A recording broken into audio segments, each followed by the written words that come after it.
नमस्कार, आप देख रहे हैं हिंदुस्तान सीबी न्यूज और मैं हूं आपके साथ चोप सिंह सक्सेना और बात करते हैं इस वक्त की बड़ी खबर। ताजनगरी आगरा में भाजपा के अनुसूचित मोर्चा का राष्ट्रीय अधिवेशन को देखिए किस प्रकार भाजपा के अध्यक्ष जेपी नड्डा और उत्तर प्रदेश के मुखिया योगी आदित्यनाथ ने देखिए किस प्रकार संबोधित किया है। जहां उन्होंने कांग्रेस पर जमकर हमला बोला है तो वहीं उन्होंने देखिए किस प्रकार परवादवाद की पार्टियों को भी बताया है।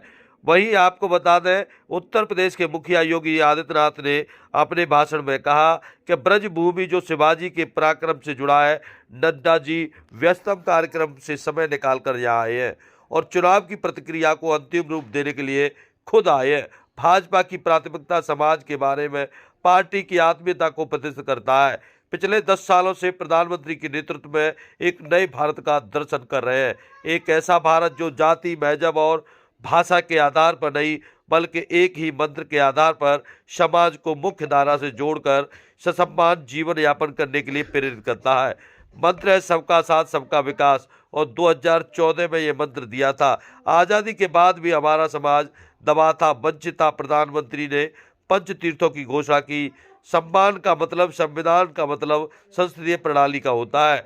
तो वही जेपी नड्डा ने कांग्रेस का देखिए किस प्रकार हमला बोला है। उन्होंने कहा अपने शासनकाल में हमारे दलित भाइयों को कभी भी मानवता और इंसानियत की दृष्टि से कांग्रेस ने नहीं देखा बल्कि वोट बैंक की राजनीति की नज़र से हमेशा देखा है। हमारे दलित भाइयों के वोट लेने का उपक्रम समझकर समाज से अलग रखकर उपयोग किया है, सत्ता को हथियाने के लिए उपकरण बनाया है। भाजपा ने वैचारिक पार्टी है। हम सत्ता में थे या नहीं थे, हम सत्ता के करीब भी नहीं थे। और देखिए तब भी हमने कहा था समाज के अंतिम पायदान पर खड़े व्यक्ति का सम्मान होगा, देश का विकास तभी होगा। देखिए क्या कुछ बोले जेपी नड्डा और उत्तर प्रदेश के मुखिया योगी आदित्यनाथ। और प्रदेश शासन की ओर से हृदय से स्वागत करता हूं, अभिनंदन करता हूं। इस अवसर पर अपने व्यस्ततम कार्यक्रमों में से समय निकाल करके हमारी पार्टी के राष्ट्रीय अध्यक्ष आदरणीय श्री जगत प्रकाश नड्डा जी स्वयं यहां पर आए हैं। मैं आप सब की ओर से, प्रदेशवासियों की ओर से उनका ब्रजभूमि में हृदय से स्वागत करता हूं, अभिनंदन करता हूं। भाइयों बहनों, माननीय राष्ट्रीय अध्यक्ष जी अपने व्यस्ततम कार्यक्रमों में पूरे देश का प्रवास करने के साथ ही अब चुनाव की प्रक्रिया को अंतिम स्वरूप प्रदान करने के लिए भारतीय जनता पार्टी के तमाम व्यस्त कार्यक्रमों में से समय निकाल करके इस महाधिवेशन में स्वयं उपस्थित हुए हैं।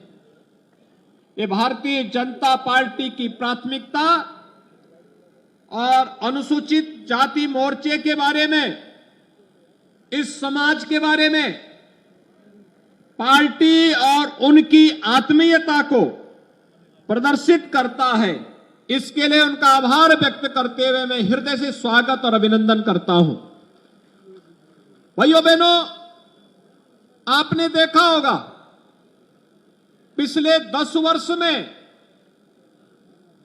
आदरणीय प्रधानमंत्री मोदी जी के नेतृत्व में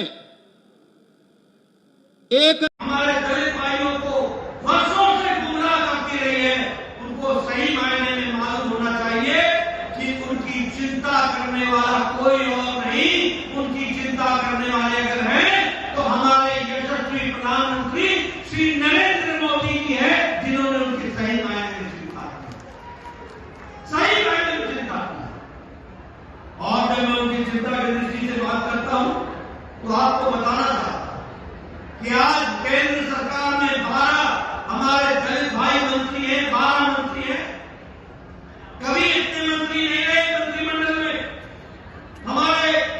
जब हमारी सरकार थी, अटल जी की सरकार, तो पहली बार लोकसभा का अध्यक्ष जीसी बाल योगी दलित, वो पहली बार अध्यक्ष और स्पीकर बने तो वो अटल जी की सरकार में बने। हमें ध्यान में रखना चाहिए कि भारत के राष्ट्रपति श्री श्री रामनाथ कोविंद जी तब बने जब भारत के यशस्वी प्रधानमंत्री नरेंद्र मोदी जी देश के प्रधानमंत्री बने, प्रधान सेवक बने, तब जाकर के हमें ध्यान में रखना चाहिए कि पहली बार भारत के राष्ट्रपति अनुसूचित जनजाति की महिला पहली बार बनी तो तब बनी जब भारत के यशस्वी प्रधानमंत्री मोदी जी का जो हमारे प्रथम सेवक है उनके नेतृत्व में बनी। और मैं ये भी बताना चाहूंगा कि हम लोगों ने चिंता, मोदी जी ने चिंता कि हम सिर्फ नारों में विश्वास नहीं करते हैं, हम सही मायने में दलितों की तस्वीर और तकदीर बदले इसकी चिंता करते हैं। और जब हम कहते हैं कि सही मायने में बदलना चाहिए तो योजनाओं के माध्यम से उनको आत्मसात करने की कोशिश करना। और जब मैं योजनाओं की बात करता हूं तो योजनाएं बिना आर्थिक दृष्टि से नहीं चलती हैं। आज यहाँ प्रोफेसर किशोर जी बैठे हैं, एमपी वगैरह जी बैठे हैं, सत्यनारायण जट्टा जी बैठे हैं, आप इनसे पूछिए कि आज मोदी जी के नेतृत्व में अनुसूचित जाति के दृष्टि से सामाजिक न्याय के मंत्रालय का 90% बजट बढ़ा दिया गया है, 90% बजट बढ़ा दिया है, यानी दुगना बजट कर दिया गया है।